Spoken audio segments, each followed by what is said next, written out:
Is that Pokemon from Twitter.com? Hi, hello, and welcome. My name is Emmy Stonier, also known online as Poke-Emmy. I am a competitive Pokemon TCG player, a caster, an artist, and world traveler. If you already know who I am, hi, it's great to see you again. But if not, I'd love to introduce myself and my content and kind of explain how I came to fall in love with the competitive side of the Pokemon TCG.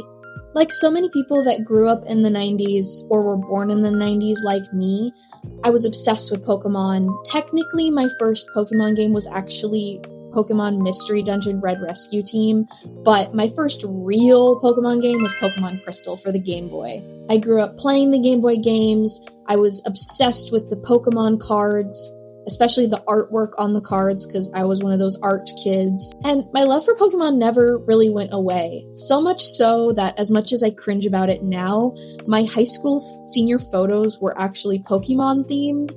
I'll begrudgingly show a few over here. Then I went off to college where I studied animation. I had an amazing time in college and made a lot of art. Unfortunately, the COVID-19 pandemic did hit during my senior year of college, so I had a really rocky end to my time getting my BFA. I really struggled during the pandemic. I was stuck working as an essential retail worker, and I was really miserable. And a lot of the classes I was taking my senior year to get my degree didn't really translate well to online school. So I started going to therapy and also started seeing a psychiatrist to try to figure out what was going on. And that's when I got diagnosed at the ripe age of 22 with ADHD. Suddenly, a lot of the struggles I had in school and growing up made a lot more sense. And through medication and therapy, I started doing a lot better. Along with my mental health improving, along came that love for Pokemon again. My obsession returned full force during the pandemic. And the story probably sounds really familiar. A lot of people started either collecting or playing the Pokemon TCG again during the pandemic or post-pandemic. I had been playing Pokemon Go since day one, but I had put it away for a majority of my time in college. And now it was my way of being able to get out of the house, and I became obsessed with Pokemon Go. Also, during quarantine, my dad had found a box of Pokemon cards that me and my little sister had collected growing up together, and he sent it to me during quarantine to go through. I was super excited going through the cards. There were some Yu-Gi-Oh! Mixed in there too when I had like a brief Yu-Gi-Oh! Phase because everyone on the playground loved Yu-Gi-Oh! I excitedly sleeved them up and put them into binders like how they should have been originally, but of course they were just in a disaster box. How kids are. There weren't any Charizards, but there were a couple cards that were worth a decent penny, and I wasn't really focused on the value, but it was kind of exciting to see like, oh, this Raichu is actually worth like $100. Then I went down the rabbit hole of the current Pokemon TCG sets, and then further down the rabbit hole on finding some Pokemon TCG content creators online. That is when we got to the classic Pokemon trading card game online, and I downloaded it. And I loved the theme deck ladder. Let me tell you, I had so much fun playing on the theme deck ladder. But more than anything, PTCGO taught me how to actually play the game. You know, when we were kids, I'm sure as all of you did as well, it was more of, well, my Charizard has more attack than your Pikachu, so I win. Or like, oh, my Charizard's cooler than your Blastoise, and also, I don't care that he's weak to water, you know? I ended up buying some sealed product online during the pandemic as well, and I was bored, so I ended up streaming me opening it on Twitch. Then came Evolving Skies, the bane of a lot of people's existence, as it is also called Evolving Cries, or I'm sure there's other cringe names for it as well.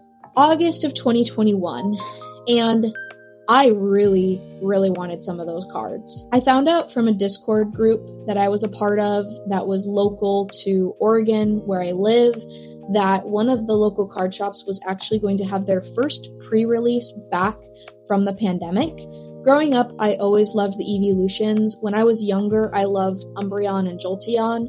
As you can see, I do have a Jolteon, but I do kind of have a new favorite evolution that hangs with me nowadays. But I really, really loved those evolutions cards, and I wanted to get my hands on them.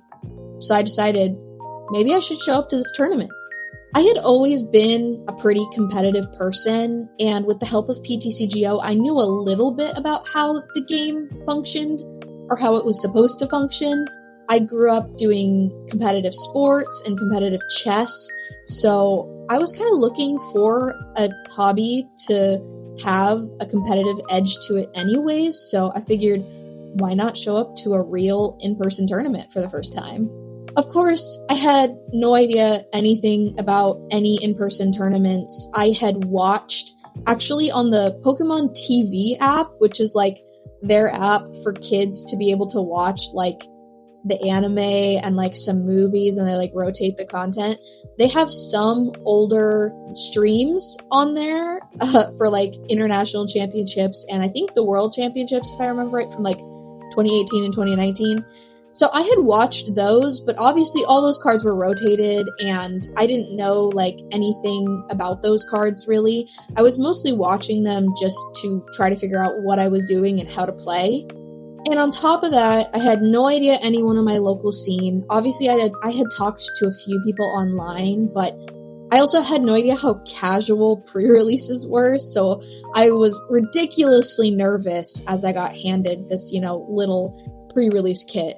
And as I sat there and nervously opened the packs, in one of those 4 packs was the key to me becoming a competitive Pokemon TCG player. The card that we have dubbed the Moonbreon. My hands were shaking, and I quickly had to ask if anyone around me had a sleeve or maybe a top loader, because I didn't know a ton about all of the cards in the set, but I knew that was a B card, right? Like, hands down.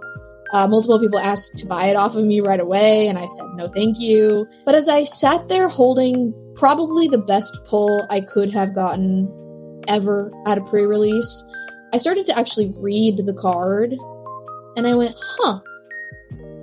Dark Signal. A gusting effect on a Pokemon, that's actually pretty good. And then I went, what the heck is Single Strike? I don't know what that means.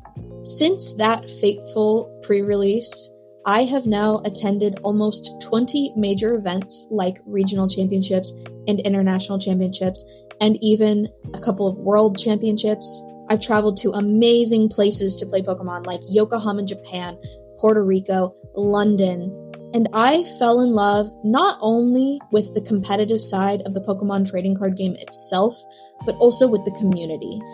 I made my first day 2 with my favorite deck of all time, Mew Genesect. Made my second day 2 with a deck I swore I would never play, of Regidrago V-Star. Made my third day 2 with a deck no one respected, of Raging Bolt Ogerpon. I helped found one of the most prominent Pokemon TCG teams of Girl Power TCG. I proudly took on the role of the semi-permanent co-host of the Tournament of Doom series alongside Zach Roy, aka Senior Doom. And I have commentated pretty large in-person tournaments as well, both at Tabletop Village in Seattle as well as Darkside Games in Las Vegas. And this year, I have the honor of being invited to the 2025 Pokemon World Championships in Anaheim, California as a notable trainer with free access from the Pokemon Company International. Pokemon became a part of my life again when I was at my lowest. I am so grateful for all of the family and friends I have made traveling to major tournaments, playing in local events, and commentating online events as well. I hope you stick around to see how this journey goes. And don't forget, if you haven't heard it yet today, you are important, you are loved, and I'm glad you're here. Until next time!